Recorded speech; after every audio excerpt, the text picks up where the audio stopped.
오늘의 사연 지금 바로 시작해 볼게요. 제가 군대도 가기 전의 이야기입니다.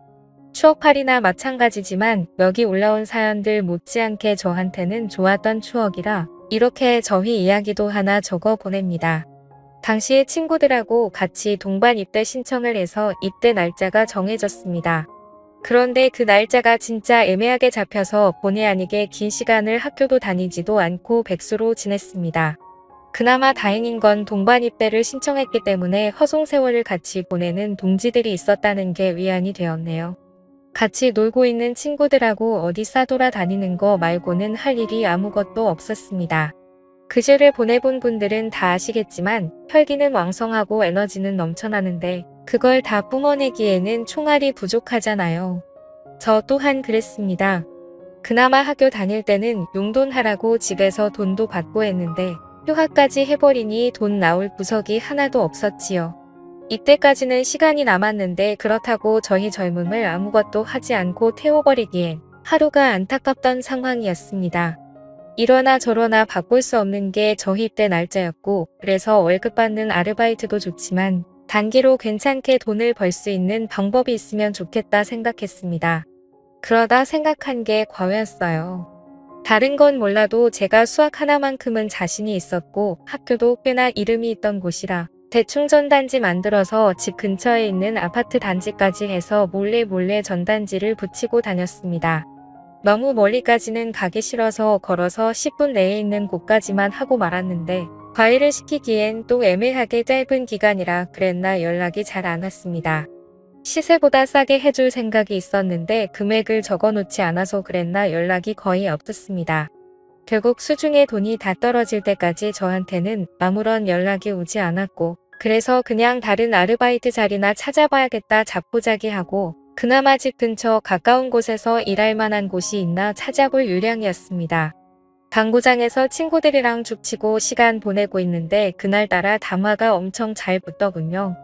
한참 집중하고 있는데 전화가 왔습니다. 과외 선생님을 찾는 전화라고. 그렇게 기다리던 전화였는데 당구 치는데 정신이 팔려서 다음날에 제가 직접 찾아뵙겠다 말하고 주소만 대충 받아놓고 전화를 끊었습니다. 문자로 받은 주소를 보고 갔는데 제가 전단지에 붙여놓은 아파트가 아니더라고요. 거기서 조금 더 구석으로 들어가야 하는 조금 오래된 빌라였습니다. 제 전단지는 어떻게 보고 연락을 준 건지 싶더라고요. 초인종을 누르니 전화에서 들었던 목소리가 들려왔습니다. 목소리만 들었을 때는 몰랐는데 문을 열고 나온 여자를 보니 갑자기 제 온몸에 열이 확 오르고 얼굴이 뜨거워지는 게 느껴졌습니다. 굳이 비교하자면 연예인 누구를 닮은 동그란 계란형 얼굴을 가진 여자였는데 솔직히 과외를 알아볼 정도로 큰 자식이 있는 애엄마라는 생각은 하나도 들지 않는 동안의 미모였습니다. 심지어 주름 하나 보이지 않는 새하얗고 투명한 피부에 한참 점심이 지난 시간이었는데도 화장기 하나 없는 얼굴만 봤을 때 대학생인 저랑 둘만 두고 본다면 누가 더 나이가 많은 사람인지 구분하기 힘들 정도라 생각했습니다. 긴장해서 그런가 문 앞에서 서투른 인사를 하고 상담을 해보겠다며 그녀를 따라 집 안으로 들어갔습니다. 집에서 있는다고 너무 편하게 입고 있었는데 내 눈치를 안 보는 건지 아니면 조금 보여줘도 상관없는 건지 그런 부분에서는 그녀가 분명 내 또래의 여자는 당연히 아니고 아줌마라는 사실을 깨닫게 해줬습니다. 집이 좁아서 저는 소파에 앉았는데 그녀는 저를 마주보고 앉아야 하니 소파 앞 테이블을 두고 바닥에 앉더라고요. 무릎으로 앉아서 허리를 꼿꼿하게 세우고 있는데 그래도 제 시야가 위에서 아래를 내려다볼 정도로 높이 차이가 있는 자세였으니 이거 상담을 하면서도 눈을 어디다 둬야 할지 정말 고역이었습니다. 그녀한테는 아들이 한 명 있었는데 예체능 게 지망이라 공부를 더럽게 안 한다. 뭐 이런 이야기를 했던 것만 기억이 나네요. 아직도 그녀가 위아래가 붙어있는 원피스를 입고 내 앞에 무릎 꿇고 앉아서 살짝 상기된 얼굴로 저를 쳐다보던 그 장면은 생생한데 그때 나눈 이야기가 무슨 정신에 나눈 이야기였는지 자세히 기억은 나지 않습니다. 아무튼 그렇게 저는 단기로 과외를 하게 되었습니다. 어쩌다 동네 아는 아줌마에 놀러 갔다가 제가 전단지 돌려놓은 걸 봤던 것 같더라고요. 당장 과외시키기에는 형편이 어려운 상황이었는데 기간도 짧고 하는 걸 보니까 제가 군입대 앞두고 돈 벌려는 것 같아서 연락을 준 거라고 하더군요. 제가 원한 것보다 거리가 조금 멀어지긴 했는데 여전히 걸어 다닐 만한 거리에 매일같이 그녀를 만날 생각을 하니 오히려 좋았습니다. 예체능계 지망에 공부를 더럽게 안 한다 그래서 걱정했는데 몇 번 가르쳐 보니 애가 생각보다 똑똑하더라고요. 알려주는 대로 족족 그대로 흡수를 하고 질문도 많고 말이죠. 그런데 제가 설명도 잘 못하고 버벅이는 걸 보니 이 친구가 제가 과외하기에는 조금 많이 모자라다는 걸 눈치를 챈 모양이었습니다.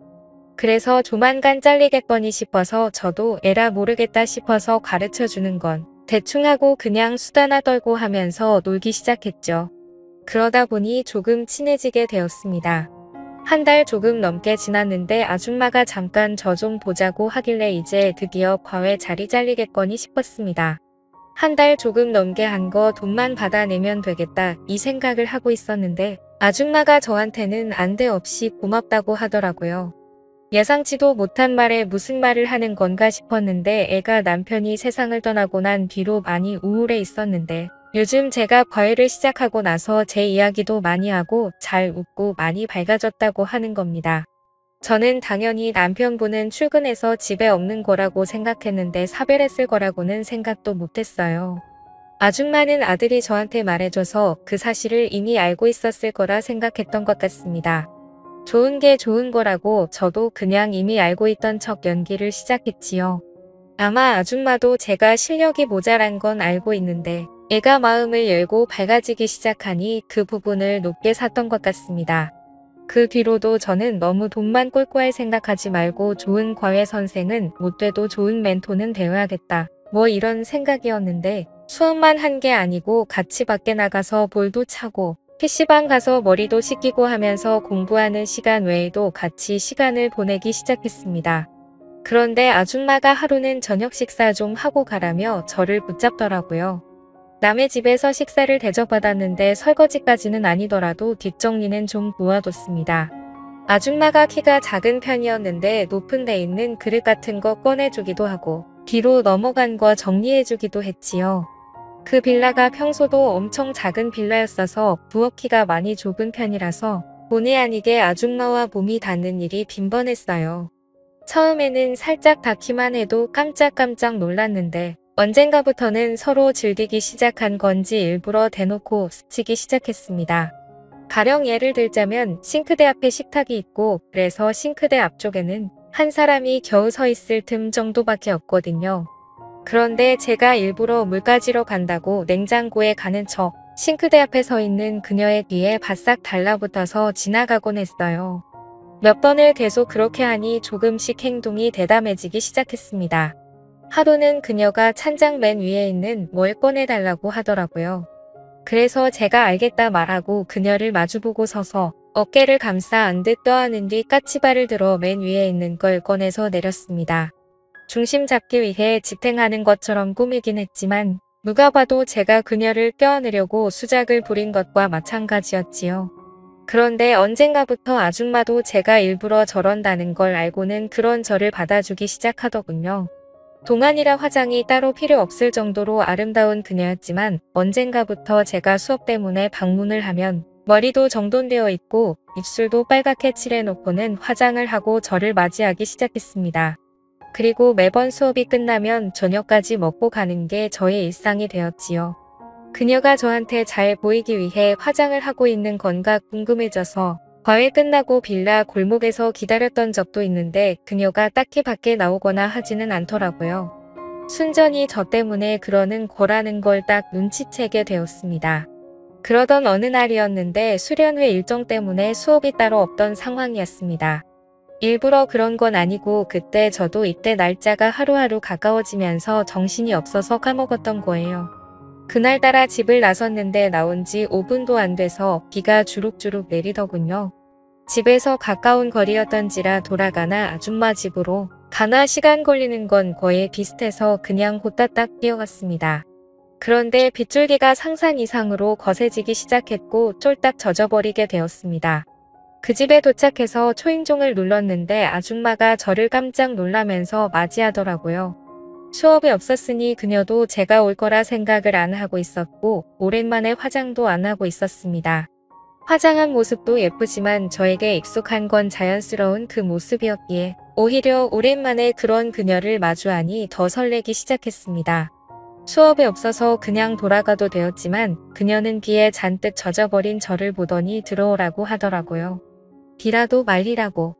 안 그러면 감기 걸린다고요. 급하게 갈아입을 옷이라고 꺼내줬는데 제가 입기에도 사이즈가 넉넉한 게 아마 죽었다는 남편이 입던 옷인 것 같았습니다. 굵은 빗줄기가 창문을 때리는 소리만 들릴 뿐 그 집안에서 그녀와 저는 서로를 응시한 채 아무 말도 나누지 못하고 있었습니다. 2시간 정도 후에 소나기가 그치고 집 안으로 햇살이 들어서기 시작했을 때는 그녀는 그녀의 방 안에서 제 팔을 베고 누워 있었습니다. 결국 저는 그녀와 사랑에 빠지게 되었던 거죠. 그렇게 군대 입대 직전까지 함께 붙어 있었고 군대 다녀와서 꼭 다시 돌아오겠다.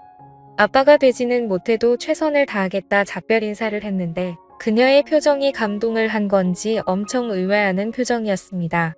당연히 저는 그녀가 저를 기다릴 줄 알았는데 입대 후 첫 휴가를 나오고 군복을 입은 늠름한 모습을 보여주고자 그녀 집에 찾아갔는데 초인종을 누르니 웬 모르는 사람이 튀어나오더며 전에 살던 분은 어디 갔냐고 물으니 저한테는 말도 없이 이자를 떠나던 겁니다. 마지막 날 보여줬던 당황스러운 표정은 저를 기다리겠다는 뜻이 아니고 부담스럽다는 표정이었나 보네라. 이렇게 저의 첫사랑의 추억은 끝이 납니다. 아직도 소나기가 오면 축축한 빗소리에 가장 먼저 떠오르는 게 그녀입니다. 아마 저도 오래된 기억이기에 그녀가 더 아름답게 제 머릿속에 자리 잡았을 수도 있다고 생각합니다만 아직도 그때의 향기 그때의 분위기를 생각하면 제 인생에 두고는 없을 좋은 추억이라는 생각이 드네요. 오늘의 사연은 여기까지네요. 긴 사연 끝까지 들어주셔서 감사합니다. 구독과 좋아요 잊지 말아주세요.